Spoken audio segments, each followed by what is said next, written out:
Hey guys, welcome back to the channel. So in this video, I wanted to go through some of the strategies that I use to help my investment properties be a little bit more profitable. So let's say you buy a property to start with, there's lots of different ways that you can increase the value of the property.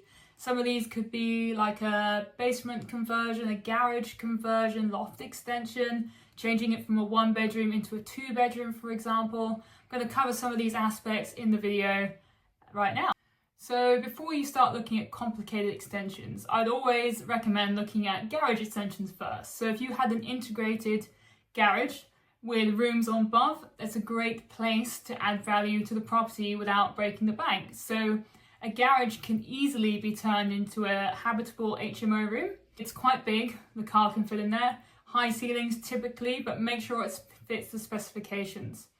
So conversion costs are typically around £15,000 to convert a garage, but the value that adds to the property could easily be double that, depending on the location and how much you're willing to spend on contractors or if you're managing yourself. So it makes it an excellent first project if you're starting out as an investor. If you're thinking about ground floor extensions, many of them can fit into permitted development rights. For attached properties, you can extend up to 3 meters, and detached properties is up to 4 meters. So if you're looking at side extensions, you can extend up to half the width of the house.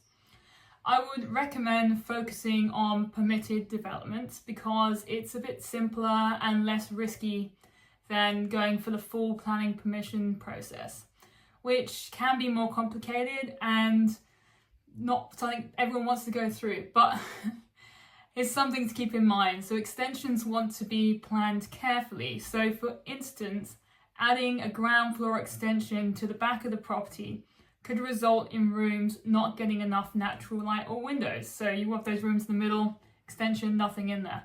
So it could make them feel cramped and dingy. So open planned areas are a great idea. So you want to make sure that bedrooms do definitely have natural light, and you also have an escape to get out of the bedroom. It's also very important, through a window. So I personally found ground floor extensions over loft extensions. They're normally better values for money, less logistical problems, no sloping ceilings to deal with. Locations and reality checks, for example, is another second topic. So location is everything. Like the rules that apply to location may not apply to another location. So it's really important to do your homework on this. So most of the time, a garage conversion will add value, and an extension can also work in a lot of cases.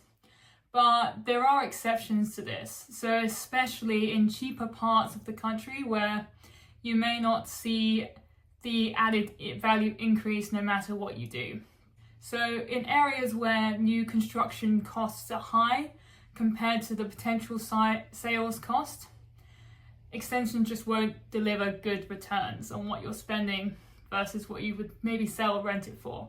So if developers were looking for about £120,000 for a property, but they could only sell it for £80,000, they're not going to build it. So similarly, if an investor is expecting a £30,000 extension to add £30,000 to the property or more in value in these locations, it just doesn't work. So you got to make sure that you follow this principle. So I know certain streets where a £400,000 construction cost could lead to a £600,000 property. But just a few streets over, the same projects could be nothing near that.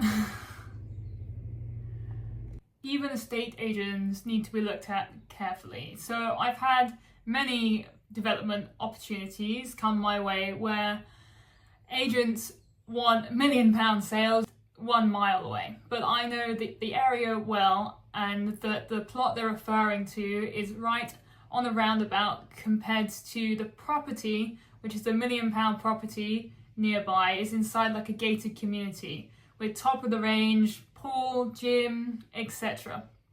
So it's a completely different market, the house on the property by the roundabout versus the health club. So it's really important for investors to understand what they're investing in rather than the general neighborhood. You want to look at it street by street by street. Location isn't just about the postcode. It's about the specifics of the property and its surroundings.